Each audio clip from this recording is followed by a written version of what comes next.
A paz do Senhor Jesus, meus queridos irmãos, aqui é o pregador Manassés. Sejam bem-vindos ao nosso humilde canal. Como sempre, trazendo uma porção da palavra de Deus para edificar a sua vida e aquecer o seu coração. Hoje vamos conhecer a parábola das minas, tá? Lucas 19, verso 13 a seguir. Mas o verso 13 diz assim: chamou os 10 servos e deu-lhes 10 minas e disse: negociai até que eu venha. Bom, para começarmos a entender essa parábola, primeiro nós precisamos perceber que ela é diferente da parábola dos talentos. Então, a parábola das minas é uma, a parábola dos talentos é outra, tá? Elas não têm nada a ver uma com a outra. A parábola dos talentos está no Evangelho de Mateus, capítulo 25, verso 14 a seguir, tá? Então, tem alguma semelhança entre elas, mas elas são originais, são totalmente diferentes. Então, algumas comparações, né? Na parábola dos talentos, o Senhor ausentou-se do país. Mateus 25, 14. Agora, na parábola das minas, o Senhor saiu para conquistar um reino. Lucas 19, 12. Na parábola dos talentos, são apenas 3 servos recebendo quantidades diferentes de talentos. Mateus 25, 15. E na parábola das minas, são 10 servos recebendo cada um uma mina. Então veja aí, diferença na quantidade de servos e diferença no que eles recebem. Nos talentos, eles são diferentes, cada um recebe um número diferente. Mas nas minas, cada um recebe um número igual, né? Cada um recebe uma mina. Lucas 19, 13. Na parábola dos talentos, os 2 primeiros servos dobraram os talentos que receberam. Isso é um lucro de 100%, né? Mateus 25, 16, 17. O primeiro recebeu 5 talentos e ele dobrou, né? Trouxe 10 talentos. O segundo recebeu 4 talentos, não é isso? Ou foi 2, e ele dobrou isso daí. Tá? Agora, na parábola das minas, o primeiro servo de uma única mina, ele fez 10 minas. Isso é um lucro de 900%. Tá? E o segundo servo de uma única mina, ele fez 5 minas. Isso é um lucro de 400%. Isso é muito maior o lucro do que na parábola dos talentos. Ainda na parábola dos talentos, os 2 primeiros servos, né, Mateus 25, 21, 23, eles receberam a mesma recompensa. Aquele que fez mais talentos, o outro que fez menos talentos, os 2 receberam a mesma recompensa. Mas na parábola das minas, as recompensas são diferentes. Elas variam conforme o lucro que cada um teve, né? Veja Lucas 19, versos 17 e 19. Ok?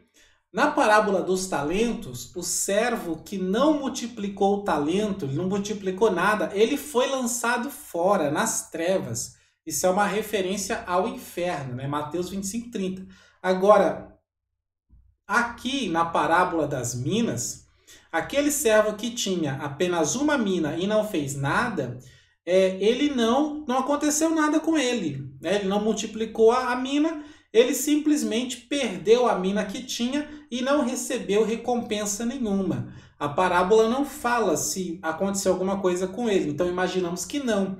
Tá? A parábola termina mostrando que aquele senhor, quando agora conquistou o reino, ele apenas executou os inimigos do reino. Então é importante notar essas diferenças para você saber que as lições são também extremamente diferentes, tá? Então vamos lá. A parábola das minas, ela fala do galardão que nos será dado na segunda vinda de Cristo. Sobre a parábola dos talentos, nós já comentamos aqui nessa série, tá bom? Então, eu vou deixar o link aqui na descrição dessa parábola dos talentos para você comparar e passando aqui no card do vídeo também, ok? Mas agora, a parábola das minas, ela fala do galardão que a igreja vai receber, né, que os discípulos, nós vamos receber na segunda vinda de Cristo. E é por isso que cada um recebe igualmente uma mina. Ou seja, a oportunidade que todos os cristãos têm é igual. Nós estamos no mesmo nível. Tá? Agora, o trabalho que cada cristão faz para no futuro receber um galardão é diferente. Alguns trabalham mais, outros trabalham menos, né, para fazer crescer, multiplicar essa mina. Então é por isso que as recompensas nessa parábola são diferentes. Cada um receberá o seu galardão conforme o seu trabalho. E veja que é interessante que a parábola fala de 10 servos, mas a parábola só mostra depois o resultado de 3. Por quê? Porque são apenas 3 possíveis resultados. Aqueles que vão trabalhar mais, como o primeiro servo, que de uma única mina ele fez 10 minas, então o galardão dele foi ser governador de 10 cidades. Tá? O segundo servo, né, representam aqueles que vão trabalhar menos, e de uma mina ele fez 5 minas, então o galardão dele é governar 5 cidades. E o terceiro resultado é aqueles que não trabalham, que não multiplicam a sua mina. Então, aquela única mina que ele tinha foi tirada, foi dada ao que já tinha 10, e ele não recebeu nenhuma autoridade, ele não vai governar cidade nenhuma, ok? Então, é por isso que você percebe nessa parábola que não aconteceu nada com aquele servo que não multiplicou a mina, ele não teve lucro. Ele continua sendo servo, só que ele não tem recompensa.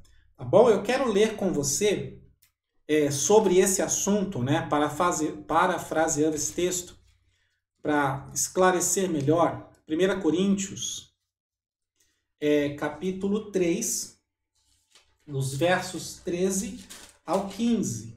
Tá bom? Poderia simplesmente mandar você ler depois, mas eu acho mais interessante já lermos juntos aqui no vídeo, ok? 3, 13 ao 15. Ele diz assim: manifesta se tornará a obra de cada um, pois o dia, o grande dia, a demonstrará, porque está sendo revelada pelo fogo. E qual seja a obra de cada um, o próprio fogo aprovará. Se permanecer a obra de alguém que sobre o fundamento edificou, este receberá galardão. Se a obra de alguém se queimar, sofrerá ele dano, mas esse mesmo será salvo, todavia como que através do fogo. Então veja que Paulo está dizendo que há um galardão, né? As nossas obras naquele dia serão provadas. E se aquela obra passar pela prova, pelo teste, então nós receberemos um galardão, entendeu? Agora, se ela não passar no teste, tudo bem, né? Você vai ficar sem galardão, mas você será salvo, como diz no verso 15, entendeu? Bom, prosseguindo aqui, né? É por isso que você percebe, né, na parábola agora que o rei ele manda exterminar os inimigos.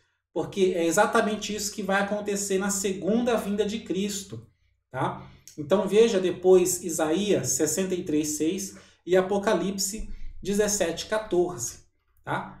Lucas 19:11, Jesus ele nos dá o quadro, o contexto no qual essa parábola está inserida. No verso 11 ele diz, tá?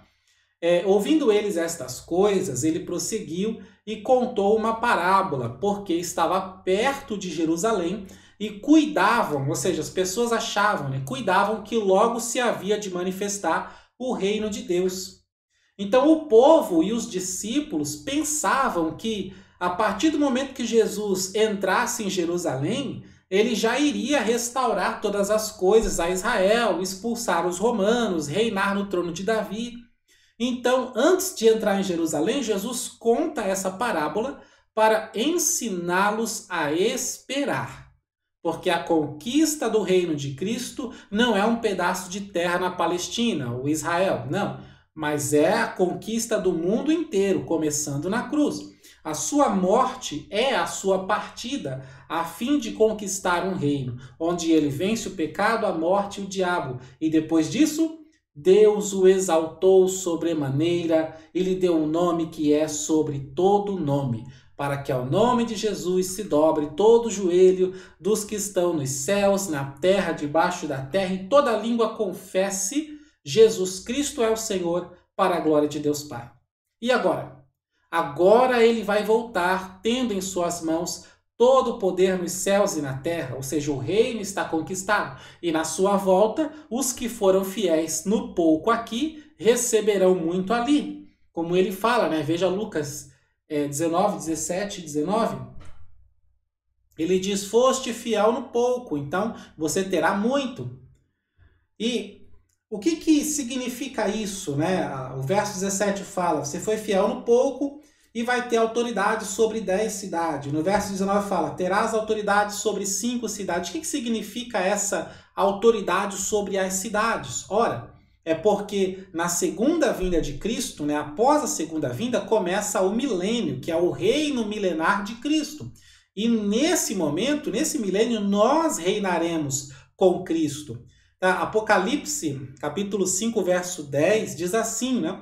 Para o nosso Deus nos fizeste reis e sacerdotes e reinaremos, onde? Sobre a terra. Então, sobre essa questão de que nós vamos reinar, veja outros textos. 2 Timóteo 2,12, Apocalipse 19,15, Salmos 2, versos 8 e 9 e Judas, verso 14. Apocalipse 2,26 diz assim, ao que vencer e guardar até o fim as minhas obras, ou seja, as minas, né, fazendo multiplicar, eu lhe darei poder sobre as nações. É o que diz Apocalipse 2,26. Então, veja, o rei já foi, né, que é o nosso Senhor Jesus, já conquistou o reino e agora ele está prestes a voltar. Como a Bíblia diz muitas vezes, Jesus está voltando. Aleluia. Como diz o profeta Miqueias, no capítulo 1, verso 3, ele diz, porque eis que o Senhor está prestes a sair do seu lugar e descerá e andará sobre as alturas da terra. Glória a Deus. Então eu pergunto, o que você está fazendo com as suas obras? Como estão as suas obras? Como diz João 9,4, né? Convém que eu e você façamos as obras daquele que nos enviou enquanto é dia. A noite vem, quando ninguém pode trabalhar. Amém? Espero que você tenha gostado, que essa palavra tenha edificado a sua vida, aquecido o seu coração.